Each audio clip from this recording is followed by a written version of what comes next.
Bonjour à tous, chers auditeurs et auditrices de Radio Taïwan International. Vous êtes en compagnie de Valentin Floquet Lisa Dufaux et Sasa pour ce nouvel épisode dont on parle à Taïwan. Et cette semaine, nous allons parler de sujets...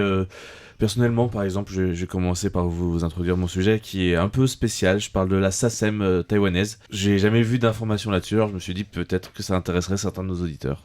D'accord, il va falloir nous expliquer ce qu'est la SACEM. Et quant à moi, je vais vous parler de certains tabous liés à deux événements du calendrier chinois, à savoir le Li Chun et le Nouvel An lunaire, plus particulièrement. D'accord, donc bien dans l'actualité. De mon côté, je vais vous parler d'événements qui ont eu lieu autour du bambou, près de Yunlin, dans le comté de Yunlin, dans le centre-ouest de Taïwan. Ok. Alors, moi, je vais vous parler du Li Chun. Ça signifie établissement du printemps. Ça correspond à la première période solaire et ça débute lorsque le soleil est à la longitude 315 degrés, ce qui a lieu selon les années entre le 3 et le 5 février, et se termine lorsqu'il est à la longitude 330 entre le 18 et le 20 février. Et donc, c'était la semaine dernière, cette année, le 4 février, plus exactement. Et donc, c'est une période qui marque traditionnellement le début de l'année, ainsi que le début du printemps.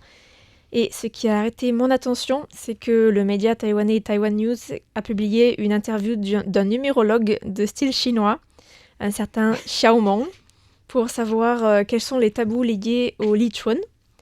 Alors, il a d'abord cité un proverbe selon lequel, quand le Li Chun arrive, les œufs tiennent droit debout.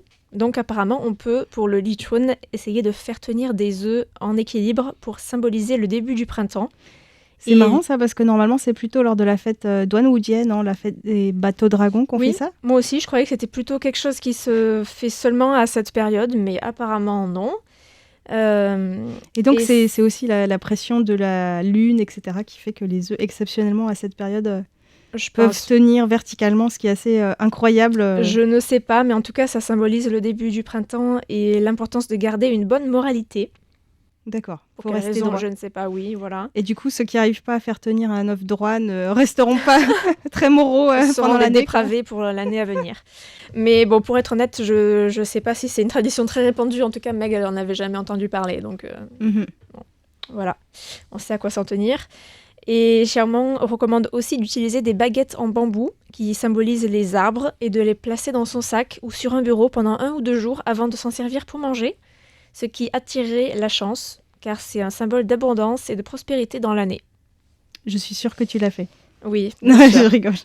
Ensuite, pour ce qui est des tabous, il est déconseillé d'emménager dans une nouvelle maison parce que le premier jour de la fête du printemps marque la transition de l'ancienne énergie vers une nouvelle énergie et donc déménager viendrait déranger l'énergie de la maison.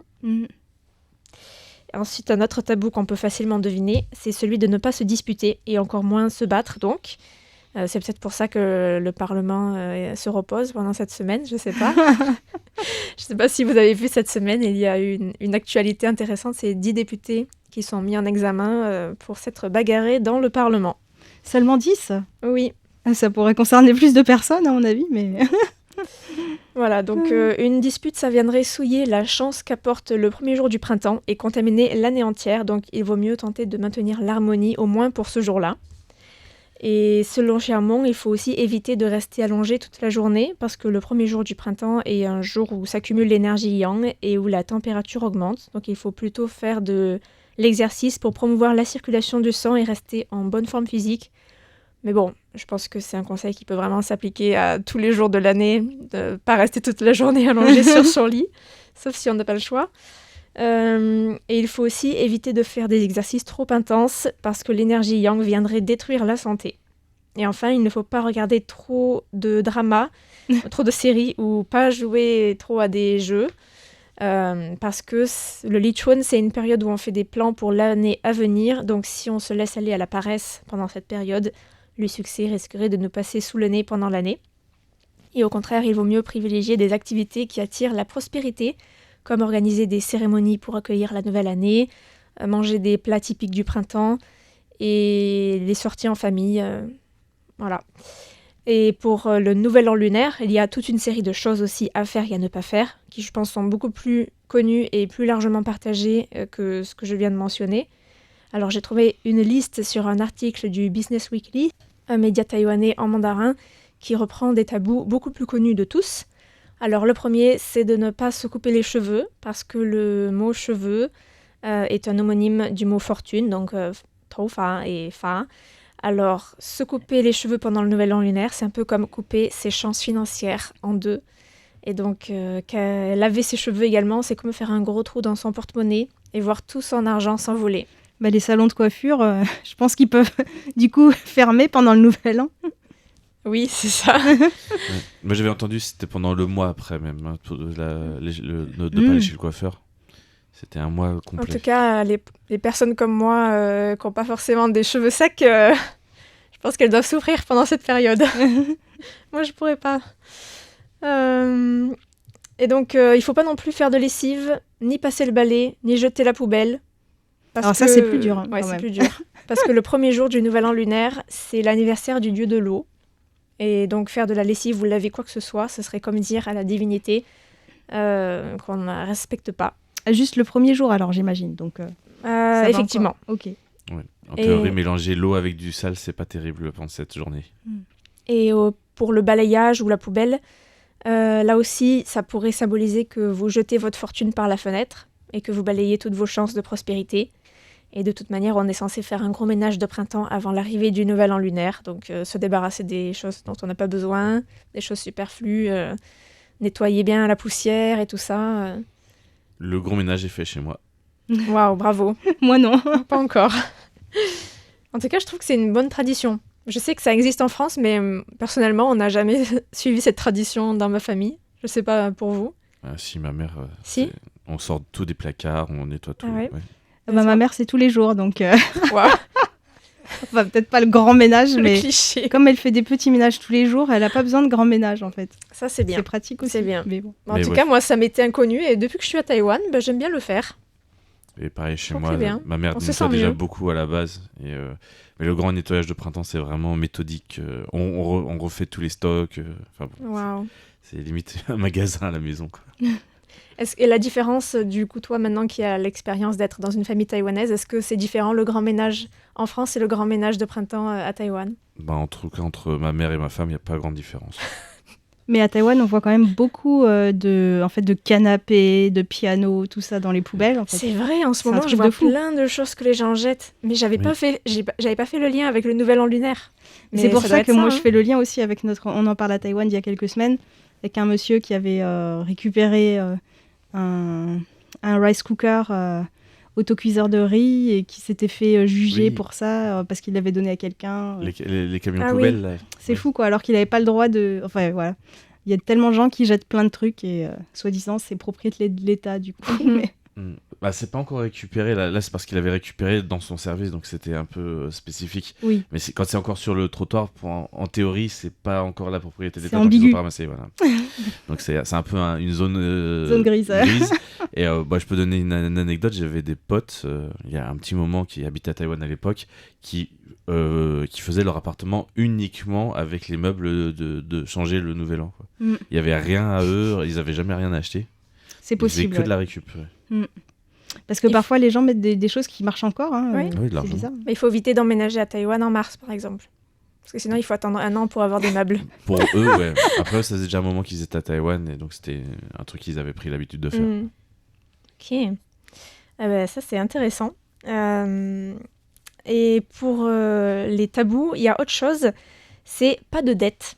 Ça, je connaissais pas, mais c'est vrai que c'est plutôt intuitif, parce que le premier jour du nouvel an lunaire, alors il faut éviter de réclamer ou de rembourser les dettes, parce que il vaut mieux régler toutes ces dettes avant la fin de l'année, parce que c'est une année qui commence sous le signe de la prospérité, et aussi ça fait moins de stress.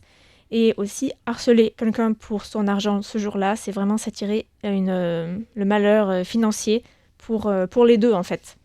Donc, si vous voulez vous évader de Taïwan, si vous avez trop de dettes, c'est le bon jour. Et personne ne viendra vous chercher.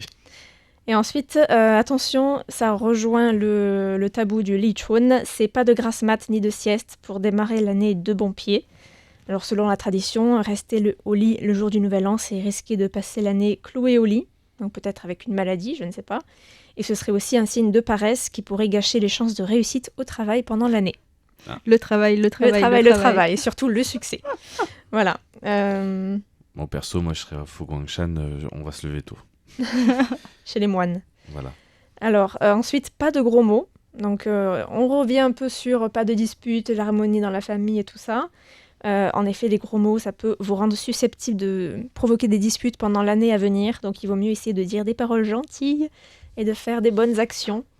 Et il faut aussi éviter les accès de colère pour commencer l'année avec une énergie positive et une ambiance harmonieuse.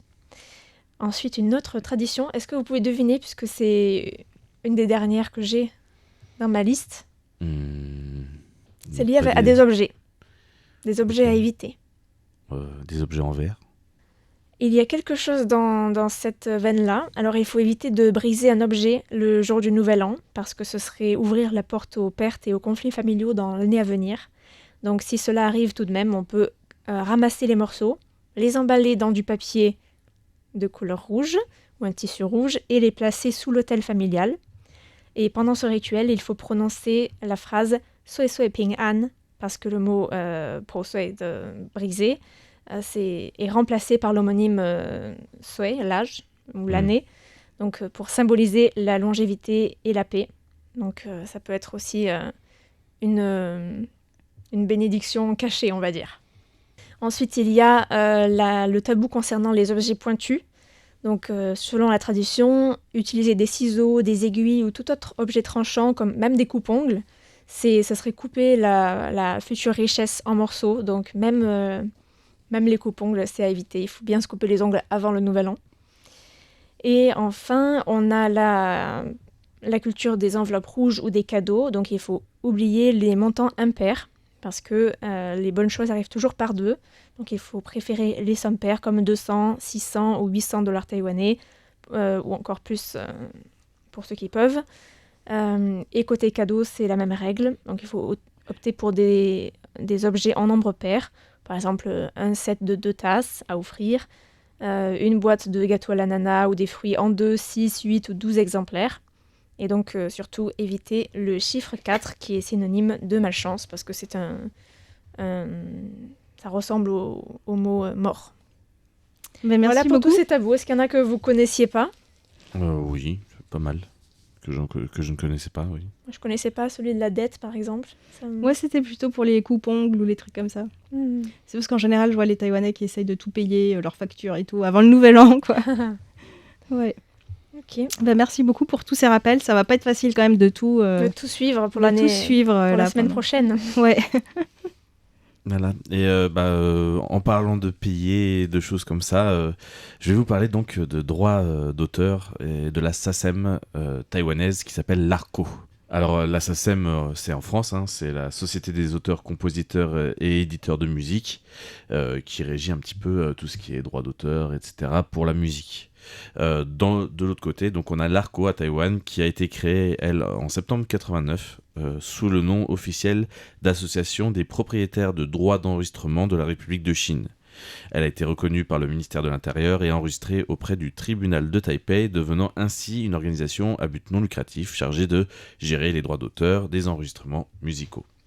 Alors initialement, l'ARCO s'occupait principalement des droits de diffusion publique, radio, télévision, événements publics et tout usage nécessitant la diffusion de musique enregistrée.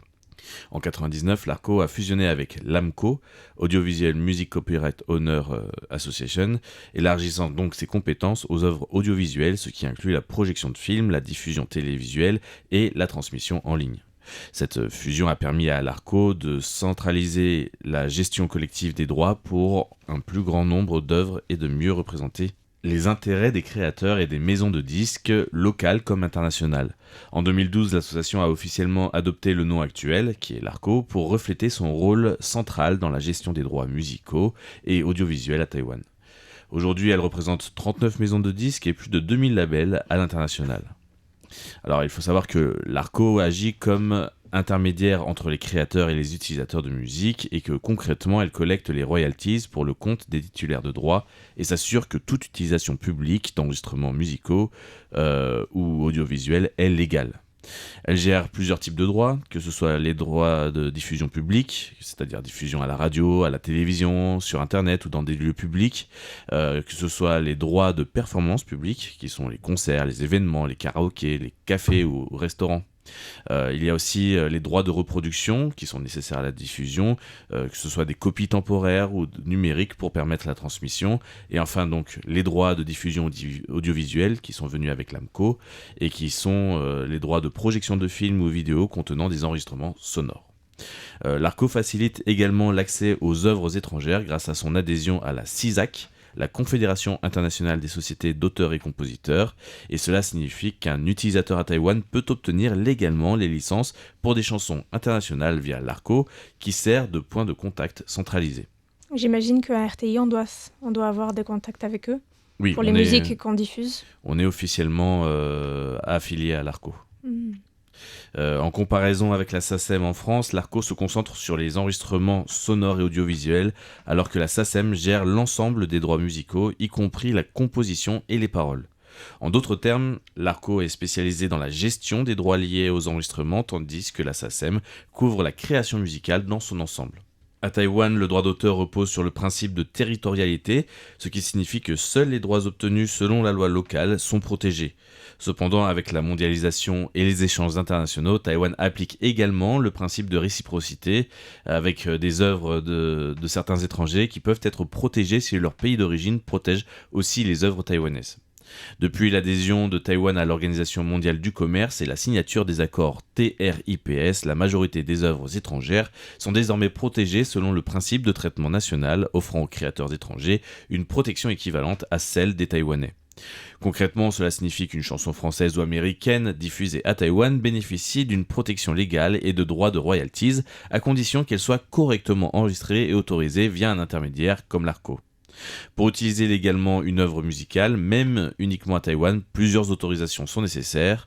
L'autorisation de reproduction pour inclure la chanson dans un film, une publicité ou un enregistrement. L'autorisation de diffusion publique pour la diffusion à la radio, la télévision ou les plateformes numériques. Et enfin, l'autorisation de performance publique pour la diffusion lors d'événements, concerts ou lieux ouverts au public. Alors, pour concrétiser un petit peu un cas d'école, entre guillemets, si jamais vous vouliez utiliser la vie en rose à Taïwan, par exemple dans une publicité, l'entreprise doit contacter l'ARCO, l'association vérifie si elle gère l'œuvre et peut délivrer une licence pour cette chanson-là, ou orienter l'utilisateur vers le titulaire de droits si nécessaire. L'ARCO collecte ensuite les royalties et les redistribue aux auteurs, compositeurs et maisons de disques, que ce soit à Taïwan ou à l'international. Ce système simplifie grandement l'accès légal aux œuvres, protège les créateurs locaux et internationaux et assure que les utilisateurs respectent la loi tout en contribuant financièrement aux artistes. L'ARCO joue un rôle essentiel donc dans l'écosystème musical et audiovisuel à Taïwan et elle permet aux artistes et aux maisons de disques d'être rémunérés pour leur travail tout en simplifiant les démarches pour les entreprises et diffuseurs qui souhaitent utiliser légalement les œuvres. Et pour finir, on peut dire que grâce à sa fusion avec l'AMCO et son affiliation à la CISAC, l'ARCO est capable de gérer des œuvres locales et internationales, garantissant que les royalties sont correctement collectées et redistribuées. Comparé à la SACEM française, l'ARCO est spécialisée dans les enregistrements et les œuvres audiovisuelles, mais offre un service similaire en termes de protection et de gestion collective. Donc pour toute personne souhaitant utiliser de la musique, que ce soit pour un film, une publicité ou un événement public, il faut donc contacter l'ARCO et c'est le moyen le plus sûr pour rester dans la légalité, respecter les auteurs et s'assurer que les royalties soient bien reversées. Merci beaucoup pour ces renseignements sur l'équivalent taïwanais de la SACEM. Oui. C'est intéressant. Voilà, c'était une question que je me suis posée, je me suis dit que j'allais la partager dans On en parle à Taïwan, même si c'est pas trop lié à l'actualité. C'est lié à mon actualité à moi parce que je m'étais posé la question. Non, pas du tout, mais je m'étais posé la question sur comment ça fonctionne exactement l'ARCO, la SACEM et voilà, c'était juste une question personnelle que je voulais partager avec tout le monde. Ok. Et alors, Sasa, qu'est-ce que tu nous as préparé ? Alors moi, c'est complètement différent, évidemment. Je reviens un petit peu dans l'actualité, je vais vous parler de Bamboo, du côté de Yunlin. En fait, c'est toute une série d'événements auxquels j'aurais bien voulu assister. Mais malheureusement, je ne peux pas me dédoubler, je devais rester à Taipei pour travailler. En tout cas, c'est la Dolio Sugar Factory, l'usine de sucre de Dolio, enfin l'ancienne usine de sucre dans le comté de Yunlin, où est implanté le cabinet d'architecture de Gan Mingyuan, c'est le plus célèbre des architectes en bambou taïwanais. Donc ce lieu, cette ancienne usine de sucre qui est en train de se transformer en base d'innovation du bambou. Okay. Et donc, il y avait toute une série d'événements, surtout du 5 au 8 février, mais il y en aura encore quelques autres dans les prochains jours. Et je pense que c'est vraiment super, et il faut le signaler parce que ce lieu était en friche depuis plus de 30 ans. C'était vraiment dommage, en fait. Il y avait j'y suis allée pour faire certains reportages justement en lien avec ce cabinet d'architecture. Il y avait des anciens bâtiments abandonnés, des chiens errants, l'herbe qui pousse partout, etc. Alors, grâce quand même à ce cabinet d'architectes qui est là-bas, il y avait déjà eu certaines constructions qui avaient été faites en bambou dans ce lieu, notamment une superbe construction par Iris et Ayao, dont je vous ai parlé dans mon émission Les Joies de l'éco-construction. Aussi un prototype de structure de maison traditionnelle en bambou qui avait été laissé après un atelier par l'architecte Lin Ya-in. Mais en tout cas, maintenant que ce lieu a été désigné comme la base d'innovation pour le bambou, ça va de plus en plus se développer. Et c'est vrai que ça aurait été dommage de le laisser en friche alors que ça a un potentiel, puisqu'il y a l'architecte taïwanais le plus célèbre dans le bambou qui se trouve là. Alors, en tout cas, début février, pendant l'inauguration, du 5 au 8, il y a eu notamment une exposition qui montrait comment le bambou peut redonner vie à des sites industriels en friche, des ateliers de construction niveau débutant en bambou, une exposition d'artisanat en bambou avec mobilier, vannerie, etc., pour montrer comment les savoir-faire ancestraux sur le bambou pourraient remettre ce matériau au goût du jour dans nos vies. C'était l'occasion aussi de découvrir, par exemple, les structures en bambou sous les grandes figurines qu'on voit parfois sur les gens, en fait, dans les processions. Je ne sais pas si vous avez vu des grands... Sous les gens Sur les gens Sur les gens, en fait, des grands... Les géants. Ouais, les géants. Les géants. Ah, d'accord. Je ne sais pas trop comment on appelle ça, en fait. Perso, j'ai un nom un peu particulier qui est le géant au bras ballants. Ouais, c'est ça, c'est ça. Pour ceux qui veulent l'image un petit peu, c'est ça. Ils ont des grands bras qui se balancent de droite à gauche. Et, c'est des grandes figurines qu'on met sur soi, en fait. Oui. Et en fait, en dessous, pour les porter, la personne qui est en dessous, elle enfile en fait une espèce de structure en bambou qui est très légère et flexible. Donc c'est vraiment bien fait, mais en général, on ne le voit pas, évidemment, quoi. Donc là, on avait pu découvrir ça. Il y avait une exposition sur les entreprises taïwanaises qui innovent avec le bambou pour montrer la grande diversité de choses qu'on peut faire avec ce matériau. Et il y avait aussi un marché de produits locaux et gastronomiques à base de bambou. Ça donne faim. En tout cas, ça a attiré beaucoup de monde. Alors non seulement il y avait tous les constructeurs en bambou de Taïwan qui étaient là-bas, quoi. Évidemment, ils s'étaient tous donné rendez-vous. Mais il y avait aussi un petit peu des gens, le grand public qui était là.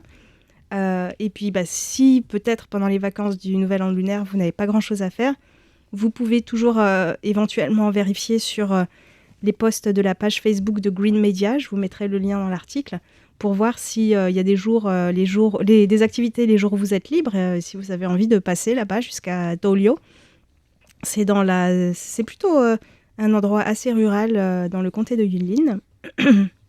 Et à signaler également, en ce qui concerne le bambou, Taiwan Bamboo Society a aussi organisé dernièrement un atelier de construction d'une structure de yourte en bambou en collaboration avec Bamboo U.